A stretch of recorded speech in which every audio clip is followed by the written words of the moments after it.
Hi, and welcome to another episode of MA's podcast. We got a fitness expert with us today, and we're going to be going through a couple of achievements, some points, and some bio about them and what they signed themselves up to. You want to hear that?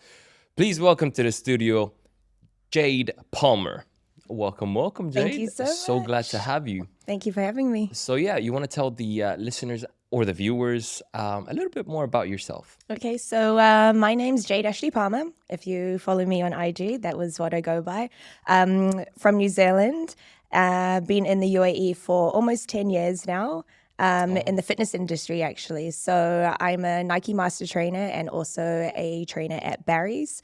And then I also co-founded a company called Workout Went Viral. Workout Went Viral, yeah. Right, so what brought you to Dubai? Fitness brought me fitness business. Yeah. So in New Zealand, I was basically part of a small group of females who were taking sessions with Nike, and we were just setting those sessions up to host for women, about 100 women, about 3 times a week, giving them a little bit of space and an opportunity to move. Nice. And just have something fun to do after work or after uni or after school to come along to. And then I was just posting on IG, which wasn't really a thing, like it wasn't really much of a thing about like literally just posting like quick pictures of what you were doing. Mm-hmm. And for me, I was just purely posting based on what I enjoyed. And I then got a message from my then boss being like, hey, Jade, like, love your vibe, love your passion. Would you ever consider Dubai as a place to do something like what you're doing with Nike? Oh, wow. And for us, actually, to be honest, I left the message for 24 hours and I wasn't too sure about it. I was like, what is this? Wasn't it? Yeah, I just turned 21 as well. So I was I'm not too sure like if that's something like a 21-year-old should be doing, or like I didn't know. I didn't have many other people in my life who had been given an opportunity like that, and never really considered Dubai, to be honest. Okay. So fast forward a couple of months, jumped on a call with my then boss, and contract was sent across, signed the contract, and jumped on a plane and moved over to Dubai. Just like that. Literally just like that. Moved over to Dubai with Nike, but also with a creative agency. Oh, nice. I'm a graphic designer by trade, so I kind of wanted to use my degree and see if it was really something that I wanted to do, and then also have the fitness stuff on the side of it as well. About 6 months in, decided that the fitness side of things was where I really wanted to go and the pathway I wanted to lead. So put the graphic design stuff on ice and then decided to really just go full guns blazing, all in with the fitness industry. Oh, wow. With Nike's support as well. So that was really, really cool. Like I always feel like whenever I tell my story, I'm always like, yeah, like this is what happened. Like, I don't know if it's the Kiwi in me. I'm just kind of like, I just did hard work, and then I guess I got lucky, and then like that happened. That's great. So you came here to Dubai, and what did you do? Like one after being a graphic designer, and you lent a little bit more towards the fitness business. Yeah. Where did you start? So sort of the main goal coming to Dubai and with Nike through the fitness industry was to grow the women's training space. Mm-hmm. 9-10 years ago, it still wasn't very much a thing, and there were maybe only a few gyms that did it, and you had certain time slots for the ladies to go in, and they basically Nike wanted to take the reins and be the leaders within the city, to be like, you know what, we're going to provide that safe space for women to come and train, and because it's already a big jump or a big thing to be doing, we're going to make sure that we can get the right people in the right places to make that happen. So that's where JP came in. Amazing.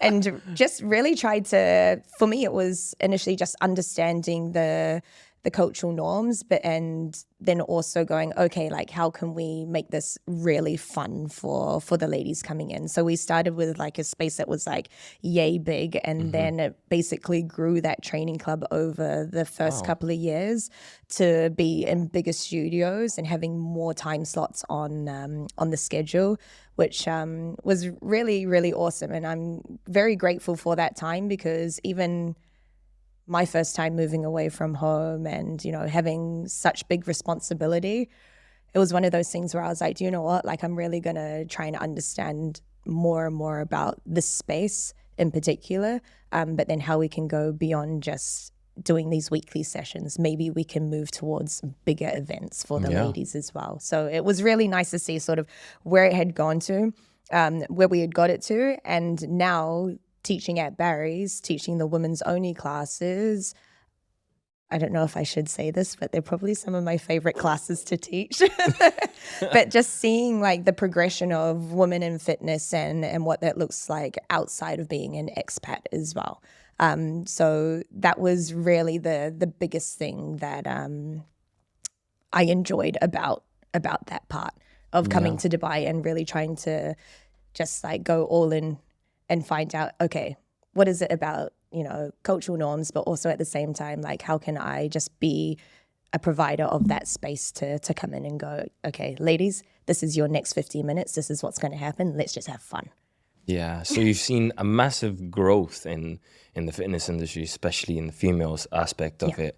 Since what, you said 9-10 years ago? Almost 10 years. Yeah. Well, okay. So have you experienced any difficulties in the beginning coming from like New Zealand, and it's completely different culture and norms comparing to over here, which I think 9-10 years ago was a lot more closed-minded than it is today. I'm sure today is like way better, and due to the fact that a lot of athletes and coaches are coming from abroad and teaching us their experiences and everything like that. So it's like improving in that aspect. But did you face any difficulties from when you first came in and you're like, I'm not really used to this?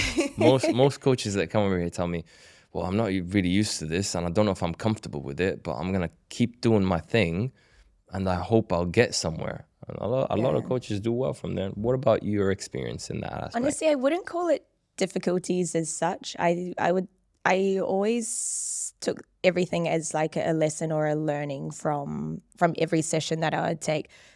And I guess initially it was more so because I was so new to the city that I was like, do you know what? Like let's just try and test things. And being a Westerner coming in, I'd have seen and experienced a lot of things already within the industry. So for me, it was like, okay, like let's like try and test, and if it doesn't work, then like it's fine. Like at least you've tried and you know, you learn and you move on. Yeah, so I think there wasn't so much in terms of big difficulties. I think the only big thing, and it's not even really related to fitness, but it was just the heat. The heat, honestly. I moved in, when was it? It was May 9th I moved. So like it was hot. You just came when it started. And we had a Nike women's event. So they called it NTC Tour. So that week that I landed, basically what ended up happening was, well, not ended up happening, I knew it was happening. This big Nike training tour, which was basically 5,000 women capacity. And you had master trainers from around the world. And then you had little old Jade taking these women through a workout. So they had HIIT, they had yoga, there was dance. And then there was just like a whole lot of different like stalls around, like beverages or whatever you wanted to do, food and everything like that. But it was a massive thing. It was a full day thing. And I would just remember standing on that stage, and it was all outdoors in Southridge Park. And I just remember being inside the air conditioning part and just not wanting to leave that part. And surely enough, one of the stages that I was on for one of the closing sets, if I can say that, my stage was right directly in the sun. Oh no. And my mum actually moved over with me for the first, she helped me move over. So she was there for the first 5 days. And I remember her just standing by the air conditioning, filming me from afar. And I'm like, Mum, you have to come closer, not because I want you to film me closer, because I want you to experience the heat that I'm under right now. I just saw her face. She was like, I am not moving from here. No. To be honest, I've been born and raised over here in UAE. I never got used to the heat, and it keeps getting worse every year. I feel like it gets warmer. It does get warmer. And like warmer. as soon as I think I've climatized, I'm like, nope. It does. And then the humid plays a part as well. So, I mean, kudos to you for doing that in May. That's like one of the hottest months of the year, including June and July. Summer, I mean, it depends if you're outdoors or indoors. Usually people come here for summer vacation. Yes, they experience maybe 1 or 2 minutes of heat just because everything is like indoors nowadays. But the fact that you did it outdoors. Yeah. And within my first week, and I was like, well, if there's going to be one way to test and see if I can hold myself up, and this is to be out in it. So let's go.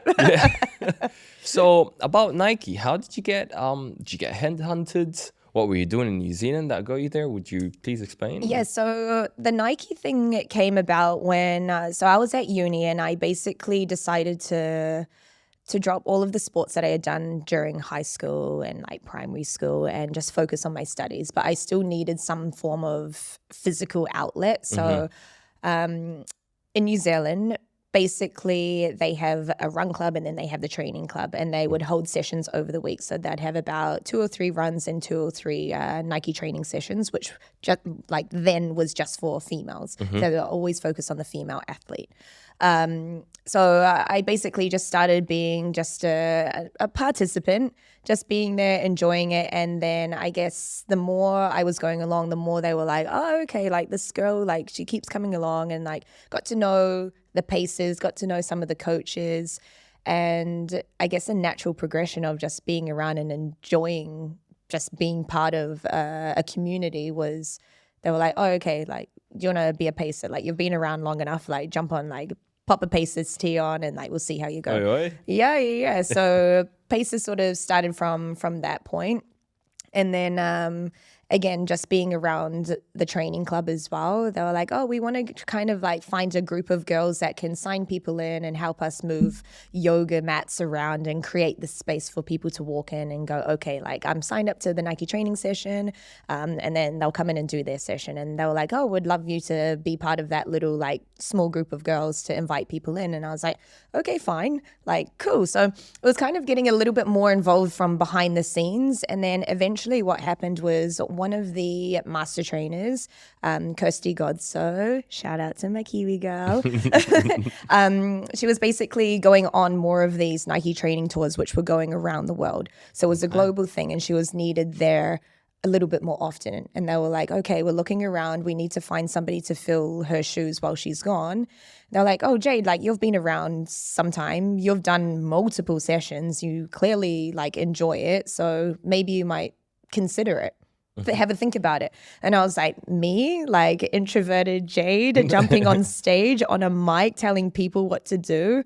And they're like, yeah, like we'll help you, like we'll train you up and everything, and we'll get you to a certain point where like you can like start now delivering those sessions. So had a couple of sessions, and I kid you not, the first session was horrible. They were like, yeah, okay, so we're gonna need a little bit more time to get this right. And I was like, oh my gosh, like what have I committed to? Like I'm like I'm never gonna be able to do them like any justice. Anyway, a couple of those sessions went past, and then they were like, okay, like we think you're ready. 10-minute core and cardio workout we want you to take. And then after that, everybody's going to go off on their run. This is kind of like the itinerary that we have for the women's run club. And I'm like, 10 minutes? You want me to take 10 minutes? Are you sure? Like, I'm not sure if I'm ready for that. Anyway, I guess it was kind of one of those things where I was like my worst enemy at that time. Ended up taking the session.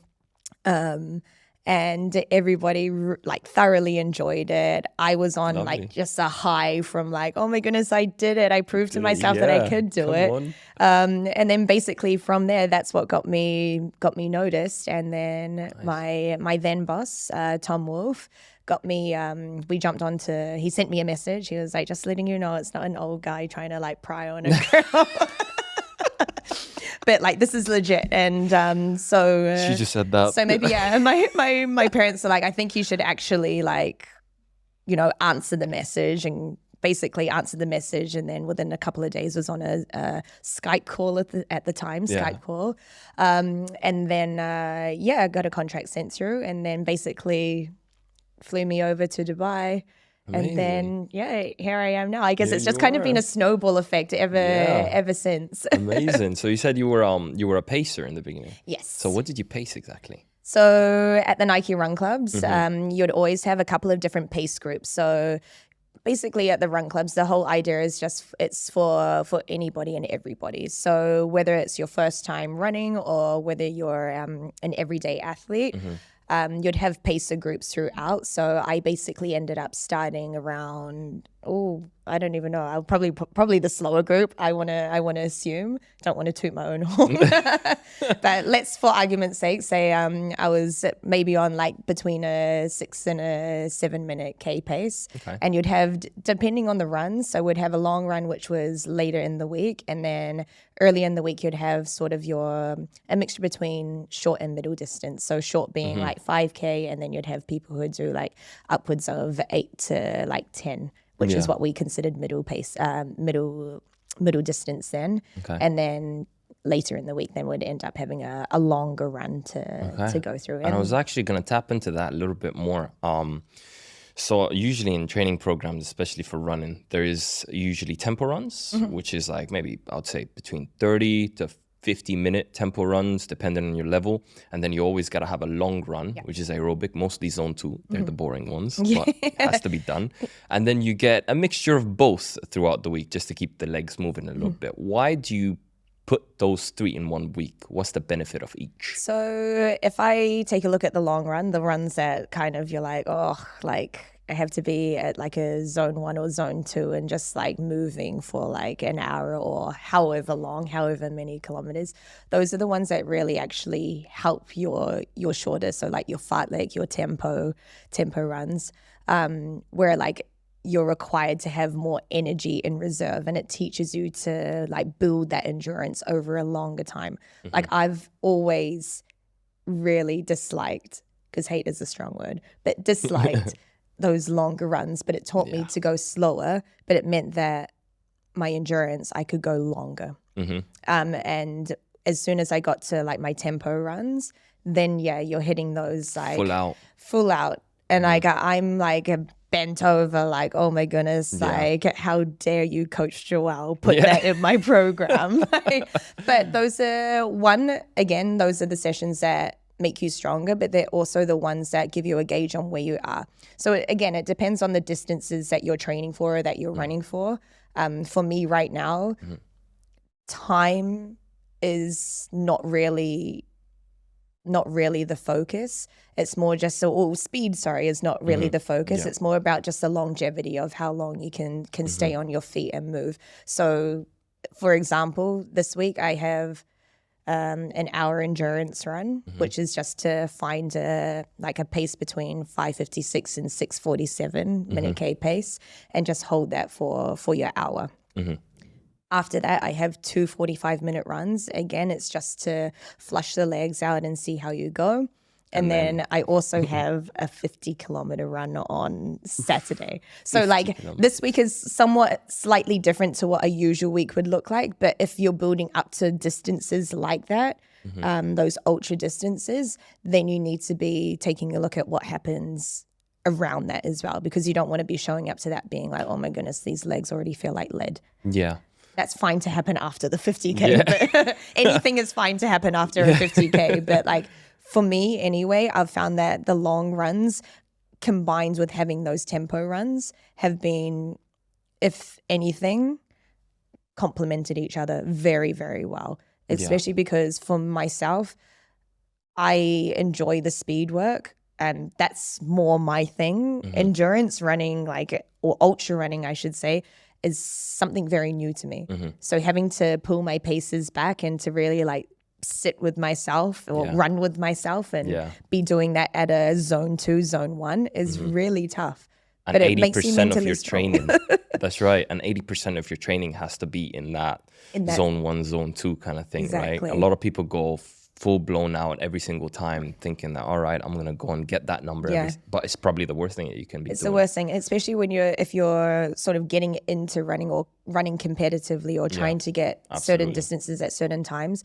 I think the worst thing you can do for yourself is approach every single run as if you're running that 10K race or that Yeah. half marathon. You don't want to do that. You want to save that energy You for that want to run. save that energy. And like, there's a reason why those long runs are there. And it's to teach you how to, you know, that longevity, but it's also there to teach you just to be comfortable running at a way slower pace, which initially can be really, really hard. But whatever your coach puts in, respect your coach. That's right. Absolutely. Respect the program. Respect the program. Respect the coach. I'm sure some people are listening or watching the video as well, and they're wondering, what are you talking about when you're saying zone 1, 2, 3, zone 4, and zone 5? There is aerobic and anaerobic tempo, threshold, and sub-threshold. Yeah. So you want to tell me more about each of them? So, I mean, honestly, my understanding of it is all related to heart rate. So you want to think about your max heart rate and how long you can stay at your max heart rate, and it's probably very short. But then you want to think about, okay, zone 1, zone 2 is where my heart rate is, it's still conversational. So I can still have a conversation with someone. As soon as I start to get to zone 3, that's when my heart rate's coming up a little bit stop higher. talking. Yeah, and I'm like, you know, you get the odd like, or just the conversation becomes very like a one word here or there. It's like, yes, no, yes, yeah, I agree. Honestly, one-worded answers. Yeah, exactly. So in terms of zones, all related to heart rate and where you're going. So you want to think about your max heart rate and what you can hold, and then you just kind of subtract from there in terms of zone 4, zone 3, zone 2, zone 1. Zone 1 is usually a comfortable, like almost walking pace, and it differs from person to person. You have to remember that as well, based on your individual heart rate. Absolutely. Not everyone's going to have the same max heart rate. Exactly. And that's why they have to go through a test as well to find out what their lactate threshold is and everything in between. So I'm guessing you've done a couple of half marathons. I've done a couple of half marathons. I've done, what have I done? I've done Creek Striders. I've done the Rack half marathon, I think like almost 5-6 times. Oh wow. And I'm looking to do Berge to Berge as well. I'm doing it as well. You're doing it as well? Yeah. Kuda. Awesome. Sweet. So a half marathon, for those of you who don't know, is 21.195 kilometers, is it? Basically. Something like that. I do not know why that 195 is necessary to be there. And it is the longest. 195 meters in the end. But yeah, a half marathon is basically 21.1 kilometers, and a marathon is obviously double that, so it's 42.2. And I mean, I know we had a conversation before about 777. 777. And it's been out there, and a lot of people are wondering. Yeah. You want to tell them a little bit about what 777 is? So on February 12th to the 18th, myself and 6 other awesome athletes are going to be running 50 kilometers. I'm sorry, what would you say? 50 kilometers. 50 kilometers. From Monday through to the Sunday in that week. So 50 kilometers every day. 50 kilometers how many days? For 7 days. 7 days? In each of the 7 Emirates. In 7 Emirates, 50 kilometers. So exactly. an ultra marathon, 50 kilometers, 7 Emirates, 7 days in a row. In a row. So 350 Ks we will clock over that 7 days. Wow. Yeah. I mean, are you obviously you're training for it. Yeah. And your training consists of a half marathon within that training anyway, doesn't it? Yeah. So I actually had a conversation with somebody earlier this week. They're like, so like, what does 30 Ks feel like to you now? And I'm like, well, it's hard, but at the same time, like, and you have to prepare for it, but it's not like it's not like a full marathon. And just for the record, I haven't done a full marathon, and she decided to do 7 times 50 kilometers. You remind me of Hannah. She never done anything, just an ultra marathon straight away. She was telling me, oh wow. So you're just going all out. I'm like, do you know what? May as well run 7 ultras instead. So how's the training leading up to it, and how do you train for it anyway? Because I saw in your stories as well that you've been running 30 kilometers, you've been running 20 kilometers, and it's almost like a day-to-day basis where you're having high volume training sessions and everything. It's really high volume at the moment, and that's purely because we're like 6-7 weeks out from the actual race week.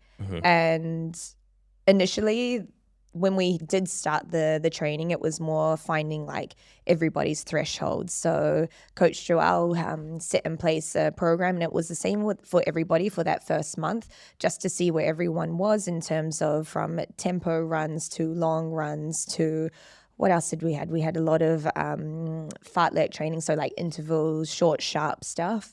And then as sort of the months went on, depending on everybody's schedules and travel plans and whatever it was, he's been adjusting our program. But basically now we've gone from those shorter runs to 10K feeling like a breeze in the park.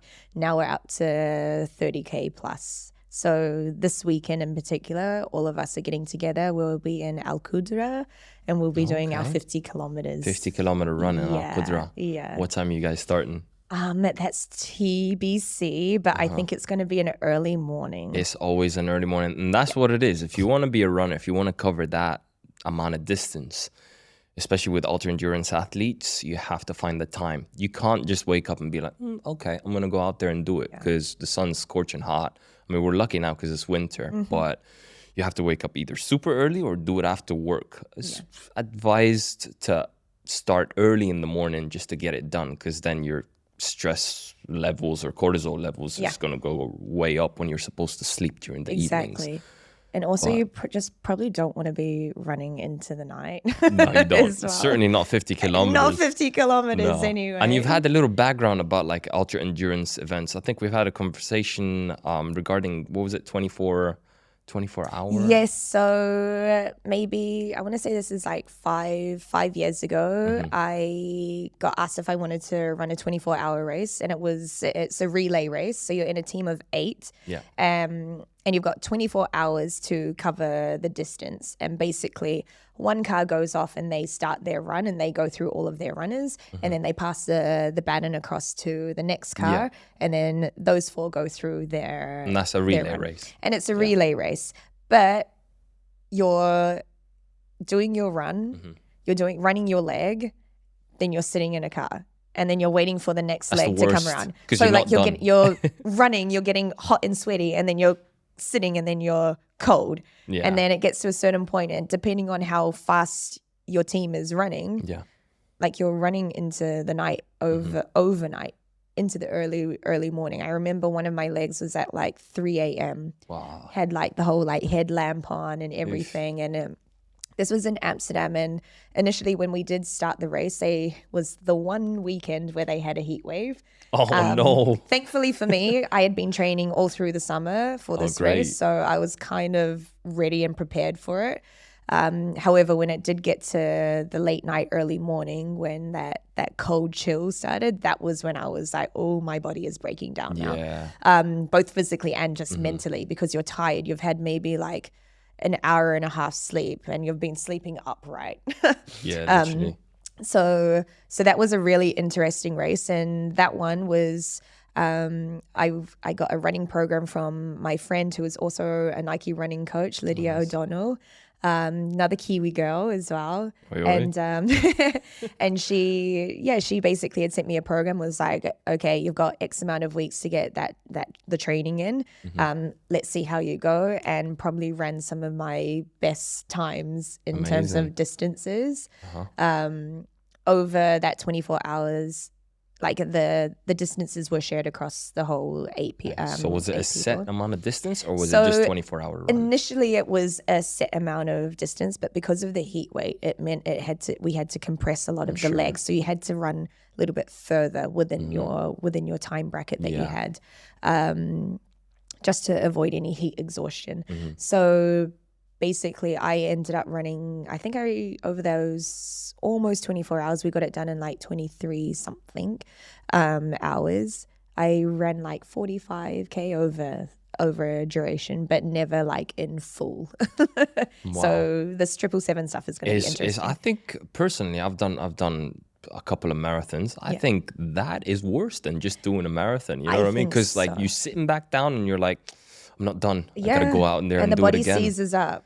literally knee pains and all of that. What was going through your mind that in might not be that, it might be even in your training sessions? How'd you get on with it What's that mentality in your head that's telling you to keep going? Honestly, for me, I'm like, who else is going to get it done? Like you've just got to keep going. Like, and it seems like such a simple and straightforward thing to say, If but it works for you, it's literally one of those things where I'm like, you've committed to this. You're here now. You've done the training. Put it to work. Everything else that happens after that, you can worry about on the other side. But for now, you're running for your teammates. They're also probably feeling exactly the same, just exhausted and just like don't want to let anyone mentally down. fatigued. I'm not going to be the one to be like, oh guys, like, sorry, I can't do this anymore. Like, that's just not in my vocabulary. Yeah. Like, it's not a thing. Like, if I've said I'm going to do something, I'm going to finish it. I feel like you're going to be a very, very good ultra endurance athlete. No, let's see. I mean, you were telling me as well, Joel was trying to get you in the triathlon side. You've already got that mentality. It's just putting the swim and the bike into it a little bit, isn't exactly, it? exactly. Yeah, right. Just to close the show, I'd like to play a little game with my guests. Okay. And it's just like one word that I would say, and you gotta say any word that pops into your head as quick as you can. Just to test your subconscious a little bit. Okay. It could be the most random things, and I've had random answers, so it's completely fine. Right? Are you ready? As ready as I can be. All right. Run. Oh.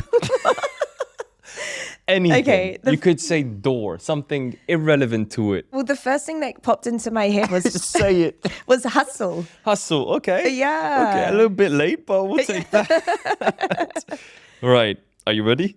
Okay, I think I'll be a bit more readier than the last one. Okay. Shoes. Nike. Hey. Okay. There we go. Ultra. Marathon. Game. Show. Endurance. Athlete. Competition. Winner. New Zealand. Oh, family. Ah. Nike. Swoosh. Swoosh. Thank you very much for coming into the show. It's been an absolute pleasure talking to you and taking your experience and knowledge from everything that you've done. So thank you for coming. Thank you so much. Please like and subscribe, and thank you for watching MA's podcast. It's been a pleasure. Take care. Thank you.